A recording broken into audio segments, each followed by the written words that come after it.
আসসালামু আলাইকুম বন্ধুরা, কেমন আছেন সবাই? আশা করি সকলেই ভালো আছেন। এক বিতর্কে ডক্টর জাকির নায়েক কথা তুলেন, আল্লাহকে গড ডাকা যাবে কিনা। আমেরিকানরা, হিন্দু বা খ্রিস্টান ইত্যাদি ধর্মের লোকেরা আল্লাহকে গড বলে ডাকে। আমাদের মুসলিমদের গড বলা যাবে কিনা আল্লাহকে, তো সেটি আমরা দেখব ডক্টর জাকির নায়েকের কাছে। কেন আমরা মুসলমানরা সর্বশক্তিমান ঈশ্বরকে আরবিতে আল্লাহ বলে ডাকি, ইংরেজিতে গড বলে ডাকি না? কারণ ইংরেজি গড শব্দটাকে অনেক রূপান্তর করা যায়, যেটাকে আরবিতে করা যায় না। গডের সাথে এস যোগ করলে হয় গড, দেবতার বহুবচন। আল্লাহর কোনো বহুবচন নেই। কুল হু আল্লাহু আহাদ, বলো তিনি আল্লাহ এক অদ্বিতীয়। যদি গডের পরে DES যোগ করেন, সেটা হয়ে যাবে গডেস, যার অর্থ মহিলা ঈশ্বর। ইসলামে পুরুষ বা মহিলা ঈশ্বর বলে কিছু নেই। আল্লাহর কোনো জেন্ডার নেই। গডের সাথে ফাদার যোগ করলে হয় গড ফাদার, সে আমার গড ফাদার, সে আমার অভিভাবক। আল্লাহ ফাদার বা আল্লাহ আব্বা বলে কিছু নেই ইসলামে। গডের সাথে মাদার যোগ করলে হয় গড মাদার।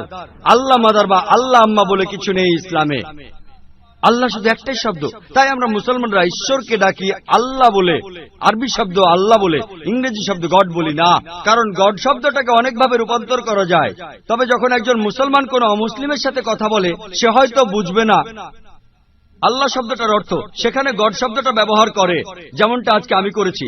আমার কোনো আপত্তি নেই, তবে শুধু এটুকু বলতে চাই, ইংরেজি গড আরবি আল্লাহ শব্দের সঠিক অনুবাদ নয়। আর এই আল্লাহ শব্দটা পৃথিবীর বিভিন্ন ধর্মগ্রন্থে উল্লেখ করা হয়েছে, এমনকি হিন্দু ধর্মেও। এটা আছে ঋগ্বেদের 2 নম্বর গ্রন্থের 1 নম্বর পরিচ্ছেদের 11 নম্বর অনুচ্ছেদে।